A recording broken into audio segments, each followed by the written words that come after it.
Ladies and gentlemen, welcome to the Five Star Revolution podcast with your host, CJ Price. This is our last interview of the year, and this guy I've been working on getting on the show since July, since the beginning of the show, and he finally agreed to come on.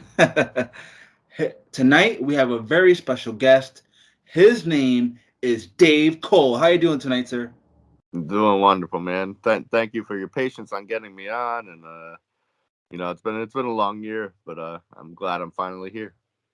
Yeah, and I'm glad you came on the show. I know you're a very busy guy. You're always traveling and have extra work, so I really appreciate it.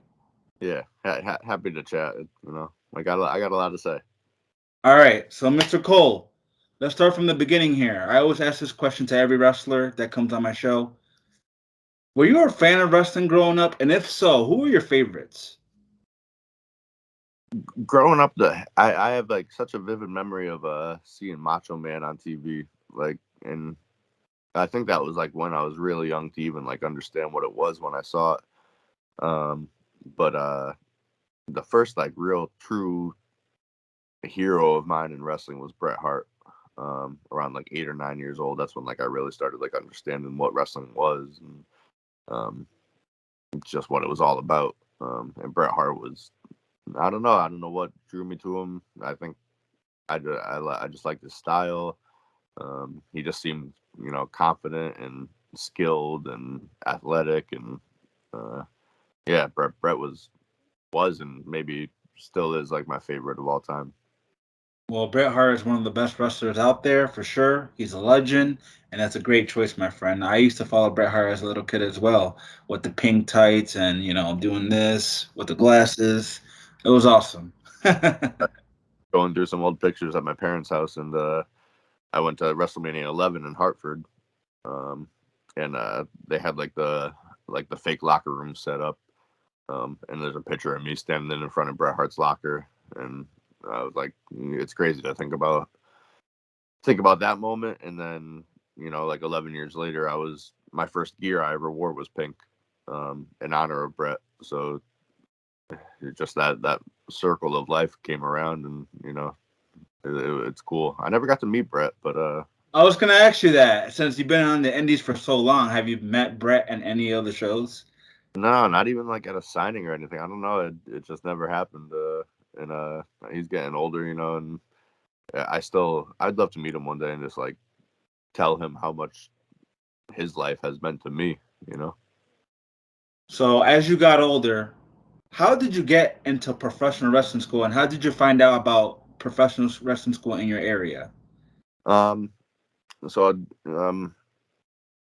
I backyard wrestled for a long time in between growing up and then finding a wrestling school. Um, and I used to wrestle with this kid named Spider, and Nocturne, some local Connecticut um, legends, I'd say at this point. And I used to go see them do their indie stuff, and I was a couple years younger than them, so I didn't even know there was a training school in Connecticut.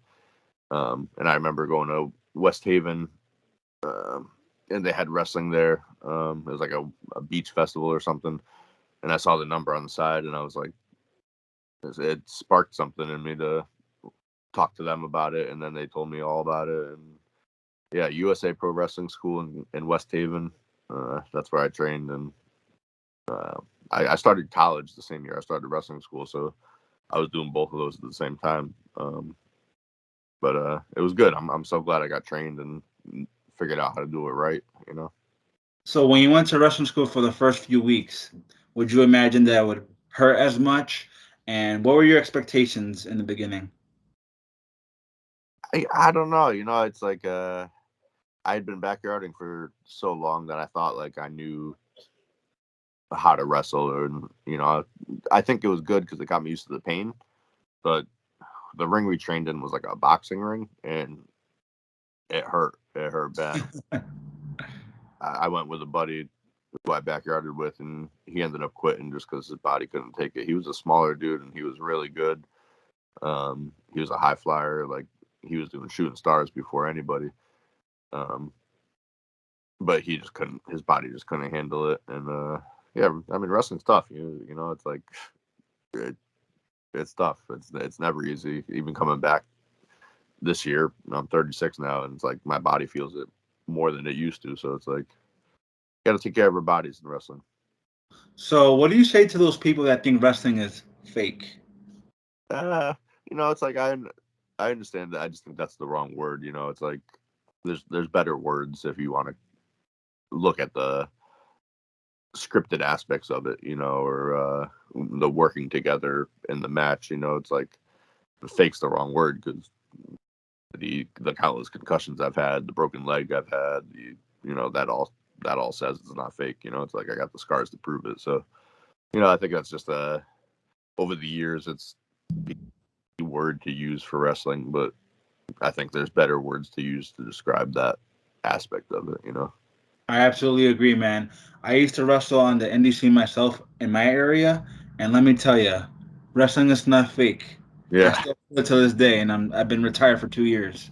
I would everybody could take like one body slam, and then they'd be like, it would make them realize that like taking a power bomb or taking a suplex off the top, like that's like 10 times a body slam. So it's like, yeah, it'd be great if every wrestling fan could just like get slammed once, so they understand like a little bit about what it feels like. So, who was your first official match against, one on one, and what did you learn from that match? First match was against Spider, who who I backyarded with. We grew up in the same town, and he was a skinny kid, and he was a small dude. I don't know if you ever knew Spider or remember him, but he ended up passing away like in a match. He Wow. he hit his head on the outside, and that was crazy too because I was young when that happened. So that like smartened me up and made me realize, this that could happen like in a split second. Like it, wrestling's so dangerous, but that's the beauty of it. It's such a dance of danger, and you're constantly like, you can be 1 second away from breaking a leg or getting knocked out. So yeah, I wrestled Spider in West Haven, and he really like, oh man, we had the crowd going, and it was my first match, and um, but it was also like the first time that like I blew up in a match, and like 5 minutes in, I was like huffing for air, and he had to definitely carry me around, and yeah, it definitely taught me a lot because you don't know, you could train and stuff, but until you're like performing live action, um, that's like the first real taste you get of like what it means to be a pro wrestler and feeling the crowd, and uh, yeah, it taught me a lot. That first match, I think, teaches everybody a lot. So, when to piggyback off that, what's one thing you wish you knew that you know now?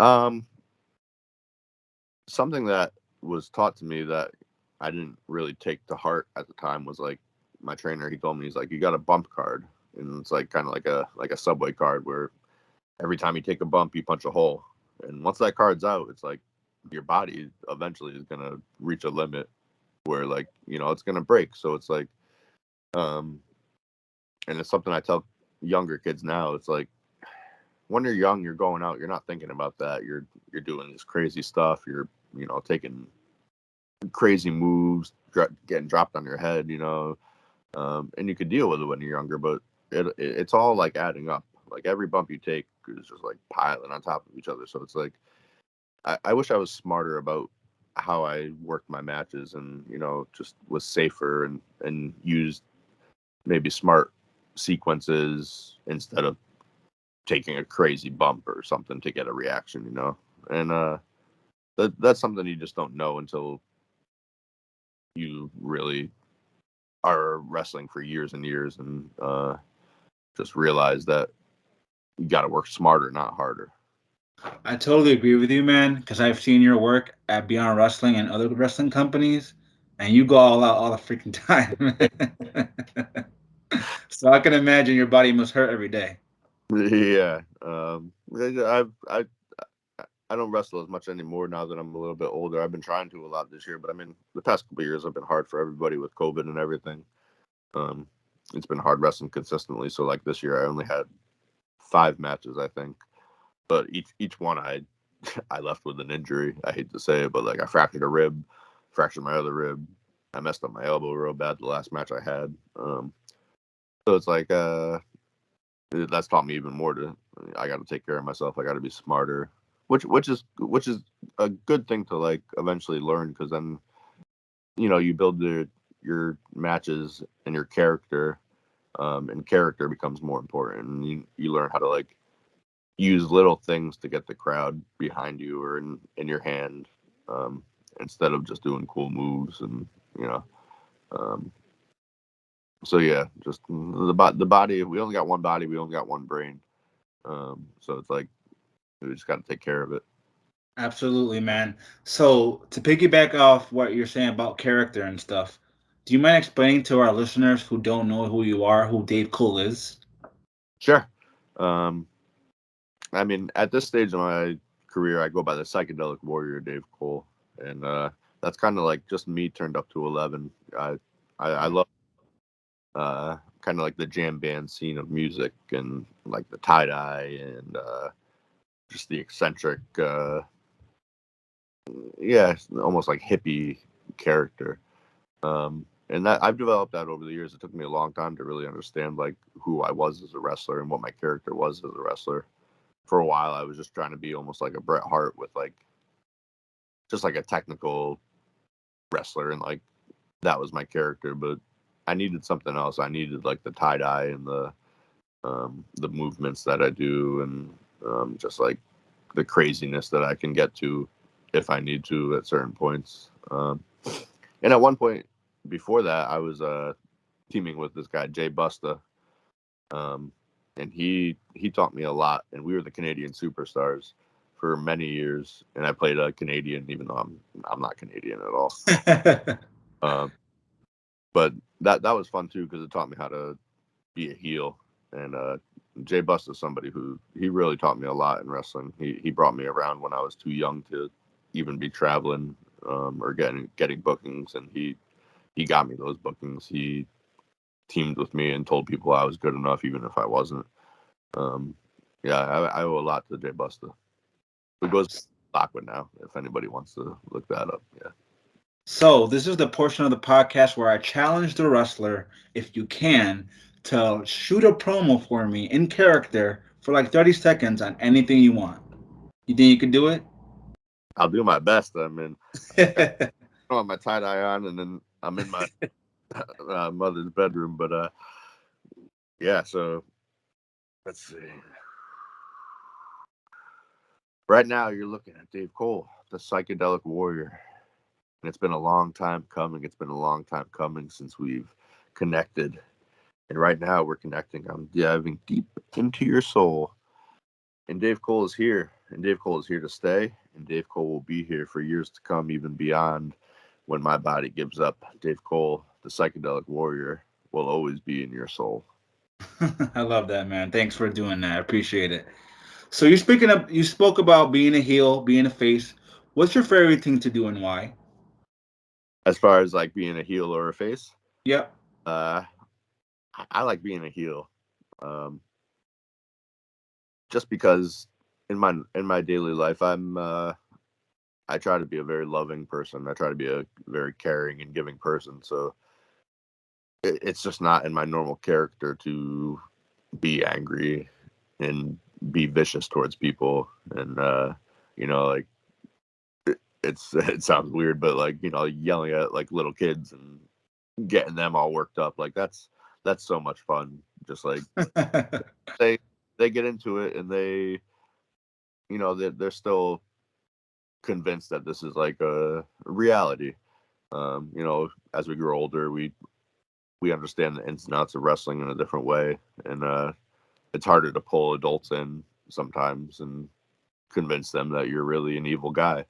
Um, so yeah, being a heel is fun. It's fun.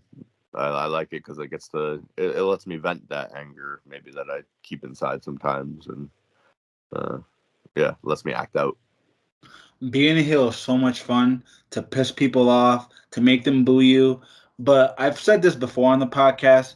Being a heel is easy, but being a face, I've seen your face work as well. Mhm. Being a face is hard to get people behind you, to get people to cheer you. Do you agree? Oh, 100%. And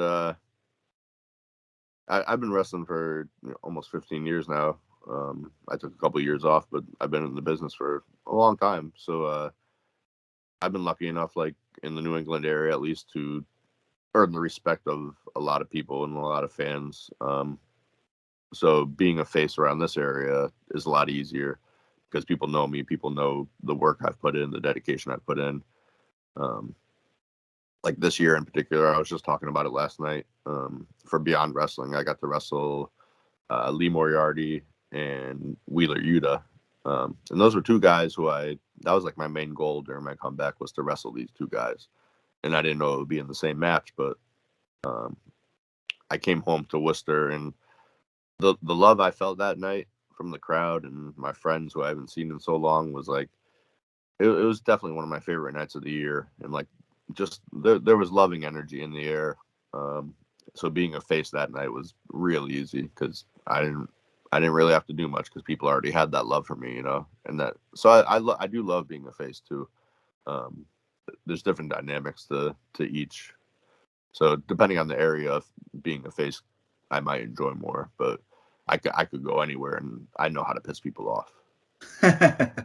So, speaking of respect, like I said, I've been to a couple many shows that you've been on, and every time that you come out, people go, Dave Cole, Dave Cole.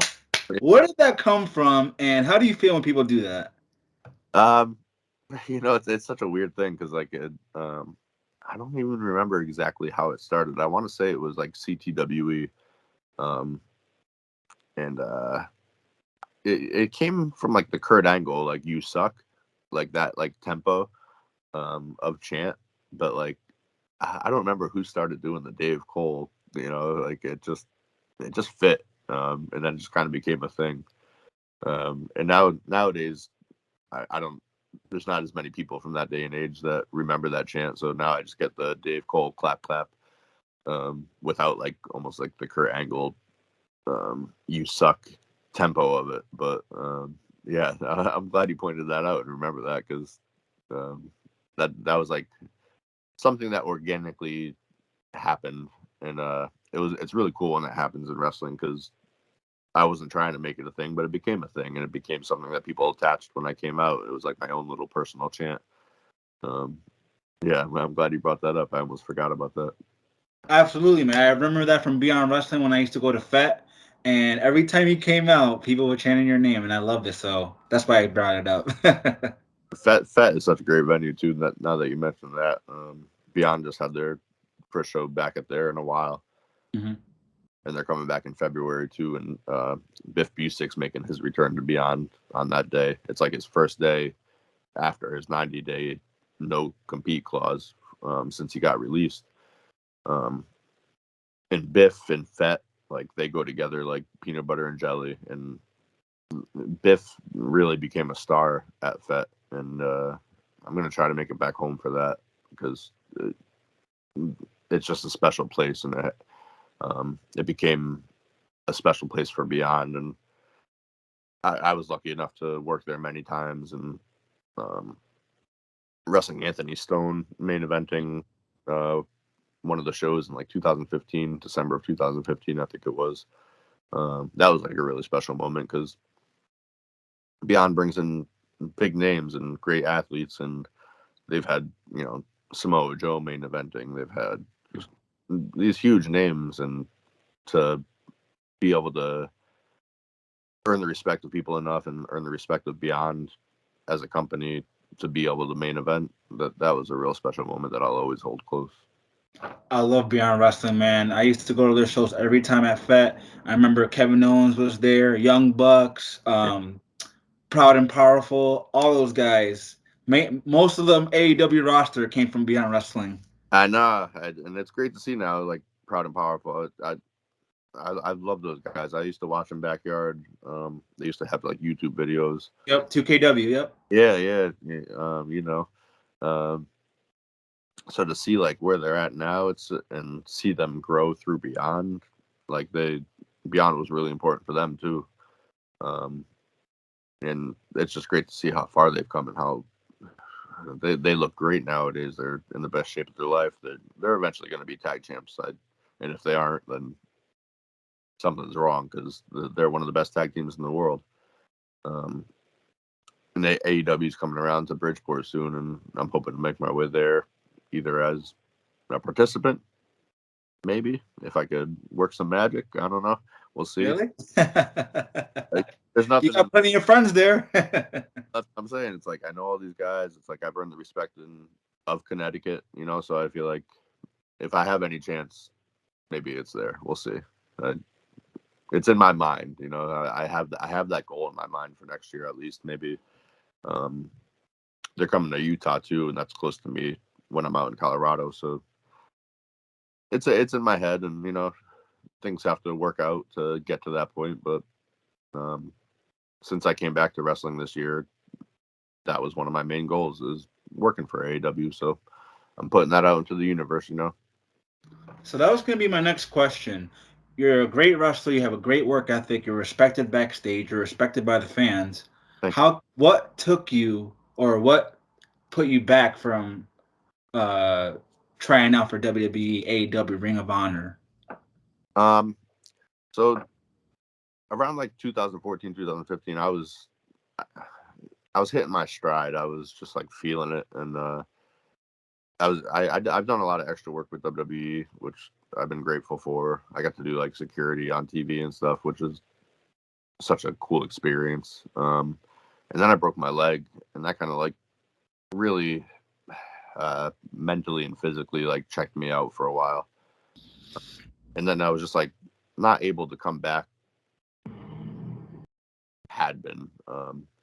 So that's why I took a couple of years off because I was like, I don't know if I can do this at the level I want to anymore. Like, if I'm going to do something, I want to do it 100%. And I just couldn't do it for a while. So um, that's when I moved out to Colorado, and I've been there for 4 years now. Um, and it just gave me time to like really forget about wrestling, but then also it made me remember like how much I loved wrestling and competing in the ring. Um, so it's like I took that time off to better myself, just to get my mind and body in check. So um, now that I'm back, I've got all these new goals, and AEW is a big one. Ring of Honor was a big one, and unfortunately, they're uh, kind of out of business right now. And hopefully, they'll come back, and maybe I'll set my eyes there on the future. But for now, it's like, and with my art too, it's like I've kind of shifted my focus on my goals. And I had a lot of art goals for a while that I was checking off. So now that I'm back wrestling, it's like all these new goals are coming back with who I want to wrestle, guys I want to compete with, places I want to work. Um, so yeah, I got a big checklist of stuff I still want to do as a wrestler. Sounds good, my friend. So it sounds like you have a lot of gas left in the tank. I think so. I mean, I'm gonna push it. I don't want to push it too far because I don't want to get. I don't know. Wrestling, like as we were saying, wrestling is a dangerous thing. And Hmm. the less my body can take it. So I've just been, but that's been good because it's allowed me to like pick and choose what I want to do. When I was younger, I was working just everywhere just for the experience and the exposure. Um, but I'm at a different point in my career now where I can like really pick and choose who I want to wrestle, where I want to wrestle. I feel no pressure from like anybody but myself. Like I'm doing it how I want to do it, which is what I wish I could have done my whole career, but you don't really realize that until uh, a lot of years pass, and you know I've taken the time to really understand what I want out of wrestling now. So I'm gonna try to get it. So I want to dive into your artwork because I know you do artwork. You paint, you do canvases for GCW, New Japan Wrestling, and other promotions. How did that come about? Yeah, thank you for diving into this too, because it's a huge part of my life. Art came before wrestling. I can remember drawing when I was 3 or 4 years old. It's like that's always been in me. Um, and I never really put wrestling and art together for a long time. And then I can remember like one day when it hit me, I was like, why don't I make wrestling art? Like, why? I just never did. I never did. So Beyond Wrestling, actually coming back to Beyond, they have the big WrestleMania event called American Rana. And they wanted to make it special one year. So we were like, what can we do? Like, and I was like, what if we put like a logo on the canvas like they've done at past WrestleManias, or WCW did it for a long time. So that's when I did like an American luchador mask. And that was the very first ring canvas I ever did. And it was when I was kind of like slowing down with wrestling. So I was like, how do I stay involved with wrestling in a different way? And art was the answer to that. So I started doing the ring canvases, and that kind of like steamrolled. Like somebody was like, oh, that's cool. And then they're like, can you do one for me? And then on to the next one. And that's kind of how GCW happened. And I have a great relationship with GCW right now, and I'm very thankful for them. That's another goal of mine, is to be on a main card for GCW next year. I think that'll happen. Yeah, I think it will too. And because they came to Wyoming last year, and I got to do like a pre-show match, so that was good. It was like baby steps, you know. I'm all about that. I'm all about taking the right steps, and that was a good step because it showed I could wrestle. It showed I could hang with like a GCW crowd. And we already have a good relationship doing the ring canvases, so it just kind of it works well. GCW is a place I call home now, and I'm very grateful for everything they've done. And I'm right when I go home soon, I got to do the ring canvas for the Hammerstein Ballroom, which is such a historic venue, and I've seen so much wrestling there and music there, so it reminds me of like the ring canvas I did for New Japan for Madison Square Garden. And it's, you know, these are places that I might not be able to wrestle like in the ring, but I can make my mark there with my art, which is really cool. It's like, it still gives me that satisfaction of like the goal of like being a part of a show there. And I always thought I had to do that in the ring, but now I have the art too that I can achieve these similar goals. I love your ring canvases, man. I've seen your work, man. You do excellent work, and I can tell you take a lot of time and pride into it. Yeah, lots of pride. You know, it's like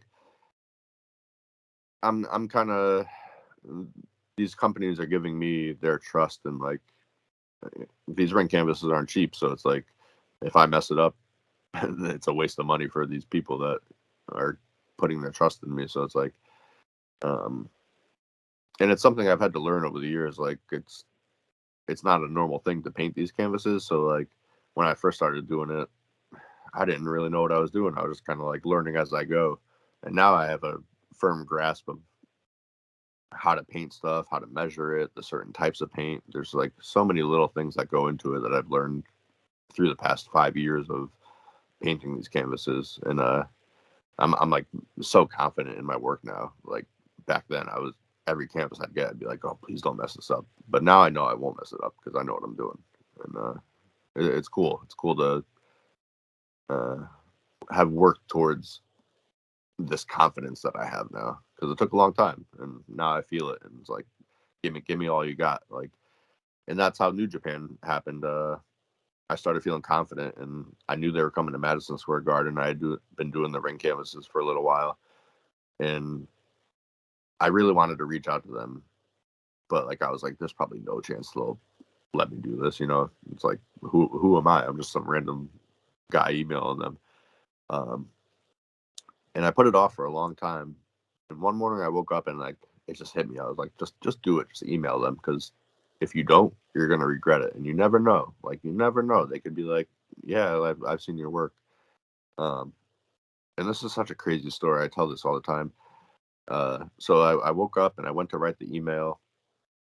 And as I'm writing it, like I shit you not, it sounds crazy. It sounds like a lie. But as I was writing the email, I got an email from ROH asking me to do the canvas. So it was like the universe, like just like whatever it is, some higher power, like gave me the confidence to write that email. And before I could even write it, I got an email from Ring of Honor asking to do the New Japan Canvas. So it That's was such a coincidence, man. right. Like, what are the odds of that? Like, it just like blows my mind. I don't know if a coincidence like that will ever happen again in my life, but um, that taught me a big lesson, and just like reaching out. If you want something in life, it may be hard to get. You may get told no, but you gotta try. And if you try and they say no, then you ask them what needs to be done to eventually get there. Um, so that was a big lesson for me, and it was such a cool moment. And then having my ring canvas in the middle of Madison Square Garden, like it still seems surreal to me when I think about it. I was there live at that show, and let me tell you, that show was awesome, and the canvas was beautiful. Thank you. Yeah, like uh, there was a specific moment in the battle royal where like Muda and Liger were like they were like facing off on like both sides of the logo that I painted, and I was just like, damn, like Muda and Liger are standing on like the paint that I painted. It's just wild. So, two more questions for you, Mr. Cole, before I let you go.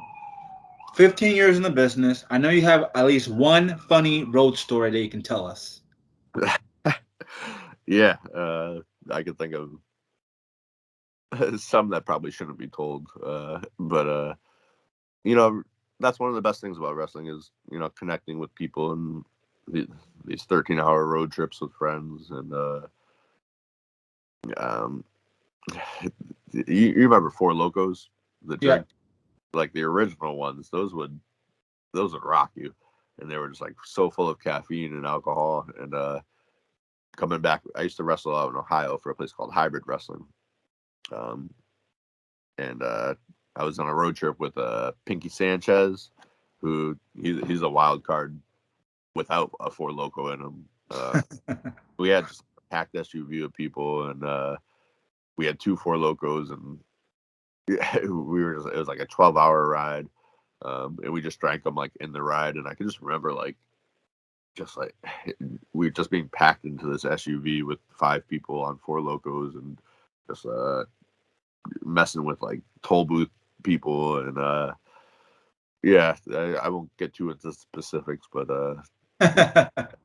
there's always on these long trips, it's like you got to keep yourself entertained. So yeah, thinking back, like some of the wildest stuff was just like the car rides and the delirium of being tired and being beat up. And uh, I think on that ride too, I had uh, I had wrestled a match and I got busted open, and it was bad. I hit like an artery, um, and I ended up having to get it sewn up like 5 days later. But during that ride, like I probably shouldn't have been drinking.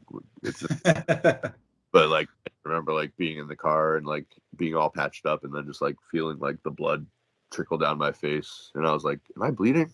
And everyone's like, "Yeah, you're cut open again." And yeah, that was the same ride we were drinking Four Locos. So that was I guess a wild road story. Last question for me, Mr. Cole. What can we expect out of you in the next 3 years? What's in your future? Great question. Um, and it's something I like focusing on goals and setting them, and you know giving myself time to achieve them, because it takes time, certain things, you know so big goal, couple goals of mine: a main GCW show, which I really want to achieve. um I've never had a one-on-one match at American Rana for Beyond Wrestling, and that's something I've always wanted. It's just never really fit in the cards. So being out in Colorado is hard to get back to the East Coast consistently, but it's something I have in my mind, and I'd like to fit back into Beyond Wrestling as a main role there. Um, and then the big one is AEW. And AEW has given a lot of guys opportunities on Dark, and um, it's been great for guys to learn and work the best in the world. And I see guys like Proud and Powerful and Lee and Yuta and all these guys who I've wrestled before and who I can hang with.